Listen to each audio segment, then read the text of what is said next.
প্রায় ৬২ বছরের চড়াই উতরাই এত বছরের পথ পেরিয়ে আজ অন্যতম এক প্রতিষ্ঠান হিসেবে রাজ্য তথা বহির্রাজ্যে পরিচিত শ্যামসুন্দর কোম্পানি জুয়েলার্স। স্বর্ণালঙ্কারের পর এবার শ্যামসুন্দর কোং জুয়েলারির তরফে যাত্রা শুরু করলো ডায়মন্ডের নতুন শোরুম গ্লিটারিয়া। এই শোরুমের উদ্বোধন করলেন পর্যটন মন্ত্রী সুশান্ত চৌধুরী। ১০,০০০ টাকা থেকে পাওয়া যাবে এই শোরুমে ডায়মন্ডের অলংকার। ডায়মন্ড মানে এটা সাধারণ মানুষের জন্য নয়, কারণ লক্ষ লক্ষ টাকার প্রয়োজন, ইনভেস্টমেন্টের প্রয়োজন ডায়মন্ড কিনতে। এবং আমরা যারা নিজেদের প্রিয়জনকে কিছু গিফট দিতে চাই, আমরা গোল্ড প্রদান করি।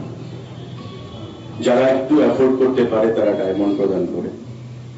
কিন্তু যারা গিফট দেবে বা যাদেরকে গিফট দেবে, এমন কিছু দেওয়া উচিত যেগুলো মেমোরেবল থাকে প্রত্যেক দিন, এবং চলার পথে এগুলো আমরা কেউ থাকবো না, কেউ থাকে না, কিন্তু জিনিসগুলো থেকে যায়, স্মৃতিগুলো থেকে যায়।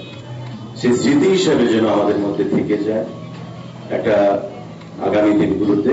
তার থেকে ডায়মন্ডের থেকে আর ভালো কিছু জিনিস আছে বলে মনে হয় না। প্রথমবার আগরতলা এসেছি, আমার দারুণ লেগেছে। আমার কোথাও গিয়ে যেন নেমে মনে হয়েছে যে এটা আমার নিজের বাড়ি, এরকম একটা ফিল হয়েছে। সবকিছু বাংলা, মানে একদম মনে হচ্ছে যেন আমার পাশের বাড়িতে আমি এসেছি, এরকম ফিল হয়েছে। আর শ্যামসুন্দর জুয়েলার্স এর ব্যাপারে বলতে গেলে প্রথমেই বলবো ৬৫ বছর, অনেকটা পথ চলা। কনগ্রাচুলেশন আপনাদের জন্য, একটা জোরে হাততালি। এই পরিবারটাকে এত বছর ধরে এত সুন্দর করে এগিয়ে নিয়ে যাওয়ার জন্য।